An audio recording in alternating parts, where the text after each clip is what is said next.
Hi and welcome. This is Homebody Rundown and I'm HR. This is week 2 of a 1-month fall pantry challenge. My goal is to use items that we already have in our house in the pantry, the refrigerator, and the freezers. We do have 2 smaller deep freezes, so that is a lot of food. They're very full. So it's not going to be a challenge to have enough food. It's about me taking the time to use that food and not just relying on as many quick and convenience items, which I tend to do more of in the summer because I'm busier outside. But now it is colder and I'm not in the yard as much. So I wanted to focus more on food.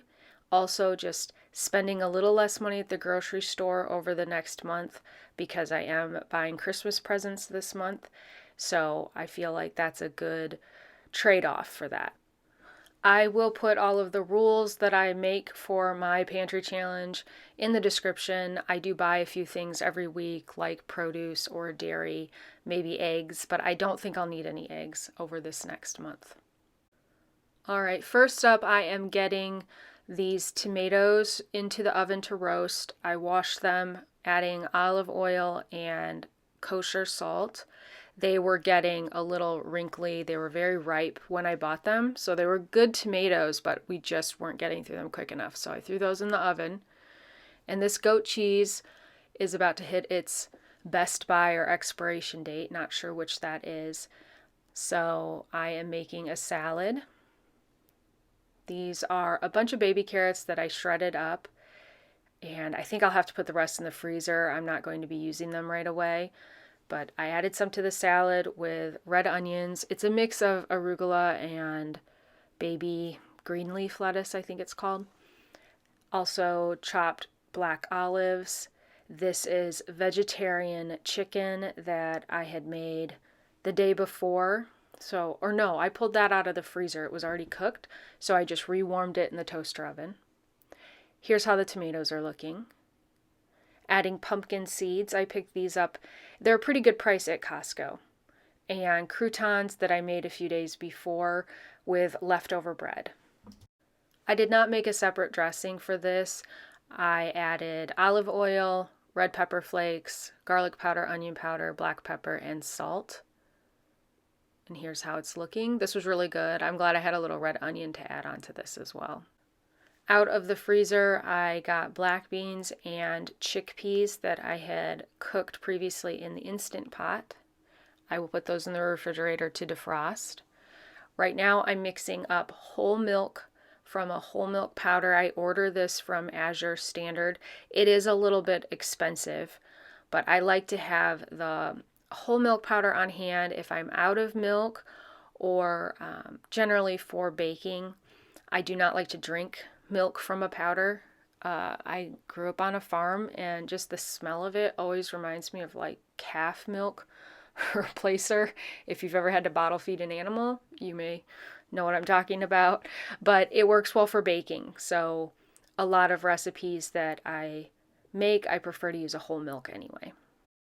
Since the blender is out, I am going to mix up some coffee creamer for myself using heavy cream. I have low-fat milk. It's regular cow's milk, powdered sugar, and fourfold vanilla. It would be really delicious to add a lot of heavy cream or like a half and half mixture, but I don't because I need to not have that much cholesterol in my diet. So I should give it up completely, but it really adds a lot to this. So for now, I'm adding in, I don't know what it is, maybe like 20%, 15% of this is the heavy cream versus the milk.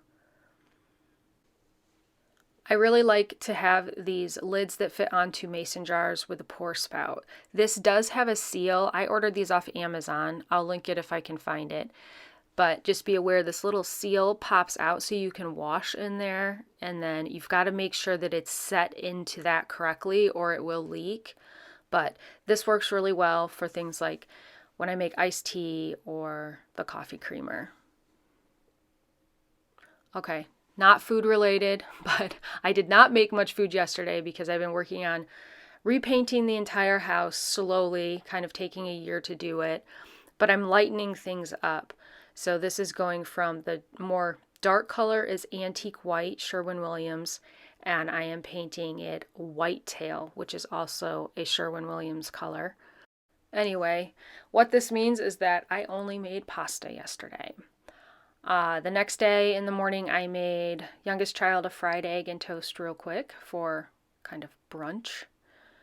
And for dinner, I am making a noodle recipe. I am pretty closely following a recipe. I will link that in the description. I'm sure it is delicious and way better if you follow that recipe, but I am not exactly following it. So just know what I am getting is not what you will get if you follow the recipe, but it is heavily inspired, and I'm pretty much doing all the steps. I just, like here, I'm adding tofu to mine, which is not part of the original recipe.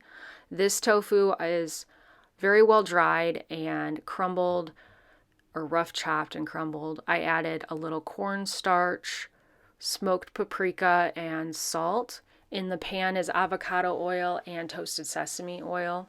I think the recipe calls for rice noodles. I am using these wheat noodles. They are a very thin ramen type noodle. I really like these. They do have some iron, which as a vegetarian, I am always looking for more iron. Here's how the tofu is looking. I do like to have crunchier bits on the tofu when I fry it up. Took that out of the pan, adding in more avocado oil and toasted sesame oil. This is shallot, and this is something I've never done before. I added the bay leaf to the oil, like the recipe said, and it smells so good. It really put out a lot of fragrance. I did not have fresh garlic. I'm adding in roasted garlic that I defrosted from the freezer. And this is ginger that I buy in a tube from Whole Foods. These are sesame seeds, and I will let these cook in the oil for a few minutes. As you can imagine, all of this smelled wonderful. I don't think the peppers were part of the recipe either, but I wanted more vegetables. Luckily, I had a few sliced peppers in the refrigerator for hummus. Got those diced up, and we'll let those fry with this oil and sesame seeds. Adding in the seasoning. It's a really nice color. Soy sauce. It is glistening with oil. It's going to have a really great taste, I think, because of the oil and all of the flavors in here. I cooked the noodles on the side. They do not take very long, maybe 3 or 4 minutes. Adding those into the pan along with that tofu I made first. And this is not part of the recipe. I just had green onions that needed to get used up. Added those in as well. I did let those cook for a minute before I turned off the heat. It looked great and it tasted great. This will definitely stay in the rotation. I really liked adding in the tofu. I did not need all the green onions, but I really like the tofu, and I will for sure make this again. Now I'm going to make bread. This is the milk there on the left that I mixed up in the blender the day before. And out of the freezer, I just want to show you, I got out a container with oatmeal raisin cookies. We were out of cookies in the house. This is a recipe I've made quite often for bread. It makes a very dense, thick bread. It does have dairy in it. You heat this up, but you don't want it to be too warm. I do like to make sure the butter melts, so I kind of push that around the edge of the pan. And I use a thermometer to make sure it's in the right temperature range, just what it says in the recipe. I do not follow the instructions, though, for the recipe as far as how to work the dough. I use the KitchenAid to do all of it. And I do not do any kneading by hand. The loaf is a bit darker because I follow the instructions to modify the recipe by adding partial whole wheat flour in place of the all-purpose flour. sprayed the pan with, or the KitchenAid mixer bowl with oil, covered it, and I will put this in the oven on the proof setting. For the next meal I'm making, it is a chili with bulgur wheat. There is no meat in this recipe. I'm also using black beans that I have already cooked. This is, as usual, it is based or heavily inspired by a recipe, but I am not following the recipe exactly, but pretty much all the ingredients are from that recipe, including toasted walnuts. The recipe calls for peppers, I believe, that are dehydrated, so you have to rehydrate them, and I bet they would add an amazing flavor. I don't have those, but I had some green peppers in the freezer, so I am using those. Also, almost forgot about these roasted tomatoes, which I figured I could use in the chili. But first, in the clean food processor, I am taking the cooled toasted walnuts, chopping those. Not too fine. I don't want it to all be dust. Just something that would have a good texture for the soup. Putting the tomatoes in the food processor now. I wanted to run these through because of the skins that were still on the tomatoes. And since I already had something in here, I figured I would add in these chilies and adobo sauce. I had these in the freezer, pulled them out. I think I had already chopped them roughly before I put them in the freezer, but I went ahead and put those in the food processor as well to get them more finely chopped in with the tomatoes. I did have red onion and avocado oil in here with all those seasonings that you saw. This is roasted garlic powder. And then I also had a little bit of the roasted garlic from the freezer that I used up. Tomato paste, soy sauce. So the soy sauce, I don't know that I've used that before. I have definitely used Worcestershire sauce, but not sure about the soy. Lots of flavor here. It looks amazing, but I really do want to try this recipe in the future, like really try the recipe and get the right chilies or peppers to add into it. I think it would be really great. I think it's an Instant Pot recipe. I have to look at it, where you probably are cooking the beans when you make the chili. These black beans I had were already cooked, added in the bulgur wheat, and now you want the ingredients to all simmer together, but you also need that bulgur wheat to be cooked. Adding in more water just to make sure everything can cook well. I tasted it. It needed a little more spice, so I added in the rest of those chilies and adobo sauce and paprika and salt. Oh, and also ancho chili powder. This needed to cook for quite a while to get the bulgur wheat tender enough. I just kept tasting it, testing it out. Here's my bowl. I had extra sharp cheddar cheese to add onto the top, and this was really fantastic. But like I said, I would like to try to follow the instructions and get all the ingredients maybe next time I make this. The first proof is done on the bread. At this point, you need to punch it down, and I believe you are supposed to do some more kneading at this point. I don't. I am going to cut it into half and kind of form it into the right size for a loaf pan. I rolled it and then shaped it into about the right size. Makes 2 loaves. And if I can find the recipe, I will link it below. It is from Better Homes and Gardens, but it's from a very old cookbook, or kind of old. You let it rest for another 10 minutes, get it into the sprayed or oiled pans. These are glass loaf pans. And then it has to proof again. Now, because I used the whole wheat flour, it has to proof longer this time. When that was done, I got these out of the oven, brought it up to temperature, and baked them. This is what typically happens with this. The tops get pretty well done. I did add foil over the tops for the last maybe 20 minutes. I probably should have done it longer or in a different part of the baking cycle if I wanted that top to not be quite as brown. But my family eats this. It's probably not for everyone because it's so thick and dense, but it makes really good toast, and we'll use it to make garlic bread. Because it's still warm, I just put butter and jam on a piece, and it was delicious. This is unusual. I think it's because I rolled it, and I do not roll it, but there was a little air pocket, just the one, nothing terrible.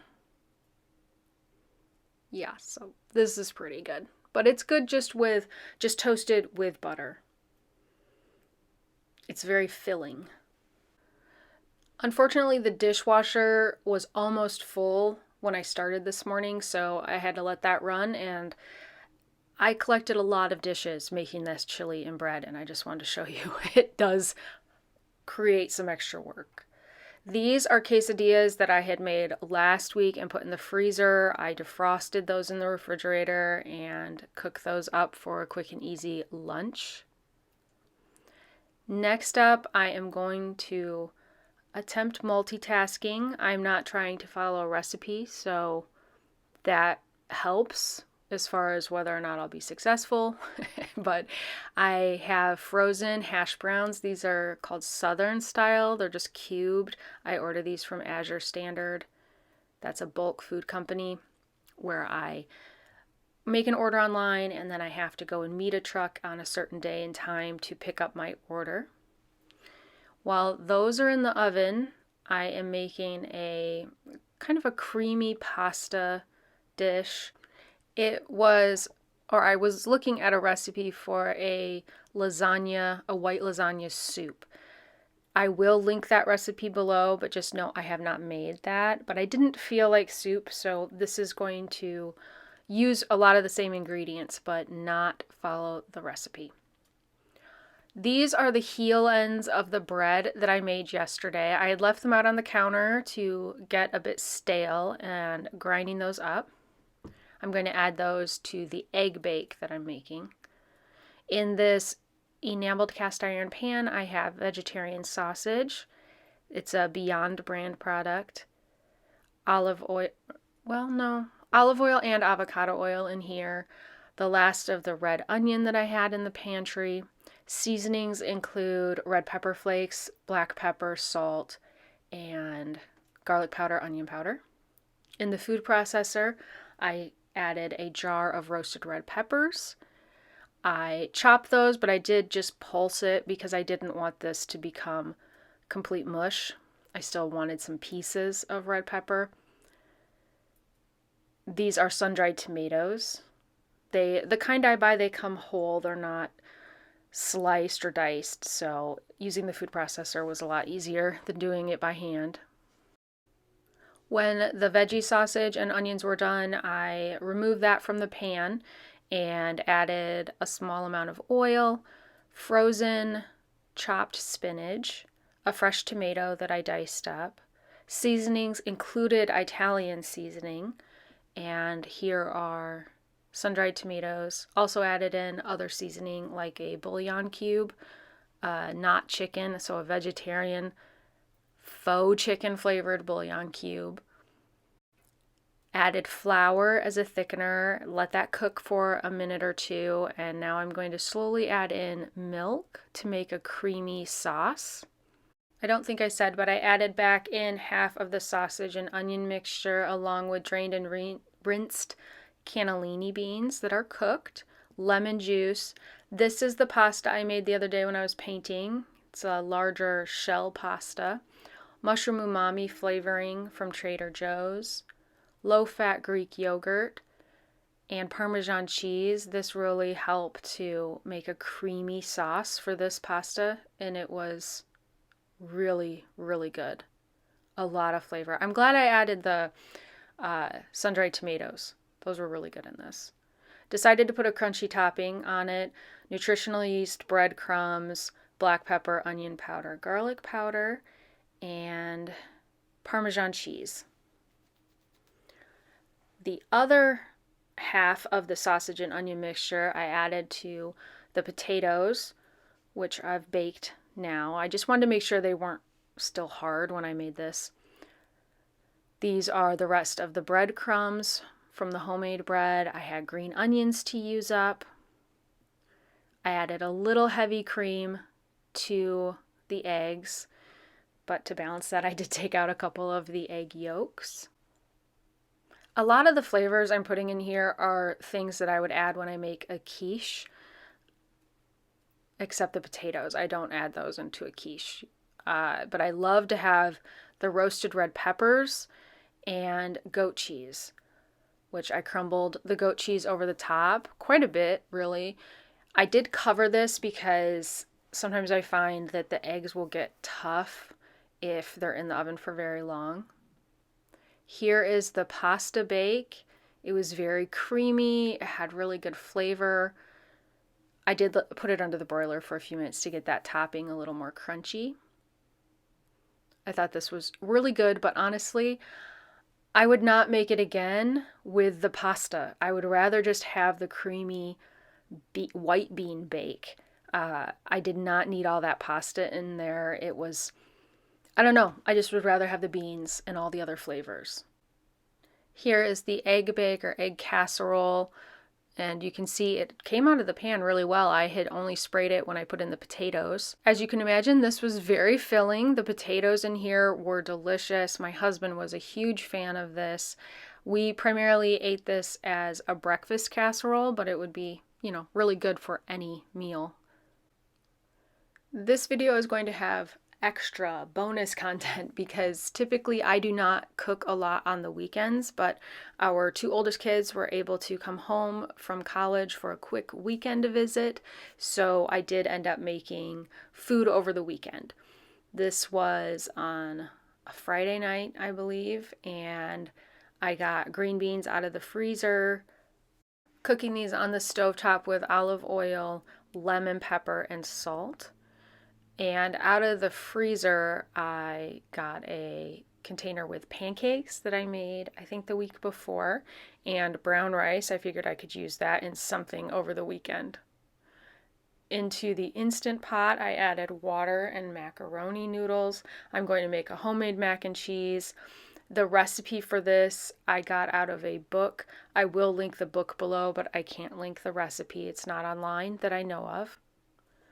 But if I was looking for a new recipe, I would try to find one that includes ground mustard. I really like adding that to the macaroni and cheese. It adds a lot of flavor. Okay, I just love this really tiny cast iron pan. It's so cute. I just thought I would show you that. All right, here is the dairy, or the other dairy other than the butter, that goes into this. I had shredded cheese from the freezer. The cheddar and Monterey Jack we did buy this week, so that price I will put in the description. Over here on the stovetop, I have vegetarian or vegan chicken. That is rotisserie chicken that I pulled out of the freezer that I am reheating. Some people in the house eat chicken, some don't. Adding a lot of oil and seasoning to this veggie chicken. It typically requires a lot of oil to fry it well. The macaroni cooks so perfectly in the Instant Pot. I really like this recipe. However, I think it does call for maybe 4 cups of cheese, and I do maybe max 2 cups of cheese. I also just use whatever cheese I have, although something like the Colby Jack will melt better than just using all sharp cheddar.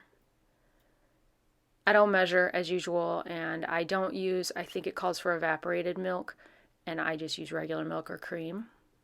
Here is my plate with the vegetarian chicken. This was really good. Had a lot of good seasoning on it. The green beans turned out well. I just keep testing them to see if they are cooked enough without being dry. I have over stove cooked, fried them before, and they get chewy. The mac and cheese turned out great. Sometimes when typically, because I've made it so often, when I go to store this in the refrigerator, I will, before I do that, I will add more milk because it will absorb it. And it needs more liquid usually when I reheat it. Went to Walmart this morning and picked up a few things. Only the broccoli is getting used in this week 2 pantry challenge video. The rest will be for week 3, but I'll put the price below. On this morning, I wanted to get out bacon for oldest child. He really likes it. This is fully cooked stuff that I bought. I bought it at Sam's Club, and then I'm going to put the rest in the freezer. Picked up the broccoli just for a broccoli salad recipe in order to use up golden raisins that I had in the pantry.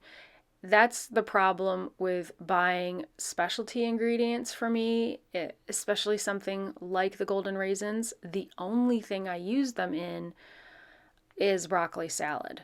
Maybe once I made a rice recipe that used them, but in the regular rotation of things, it is only broccoli salad.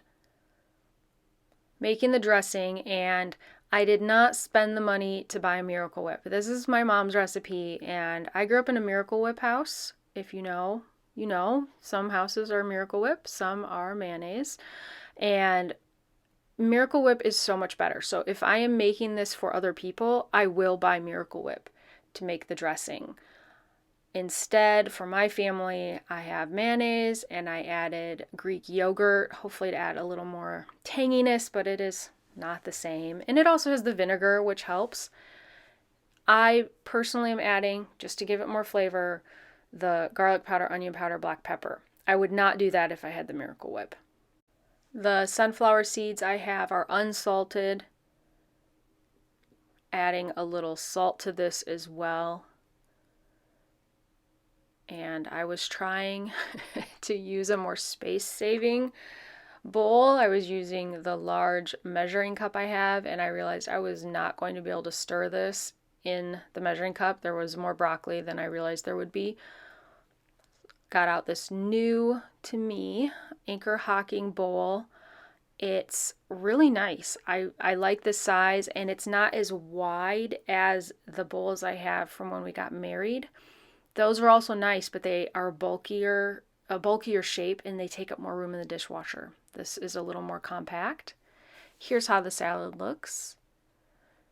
This is the only salad I make that has raisins in it, I realized. I don't know if that's very Midwestern of me, but to go along with the broccoli salad, I am making vegetarian sausages, and it is a Beyond brand.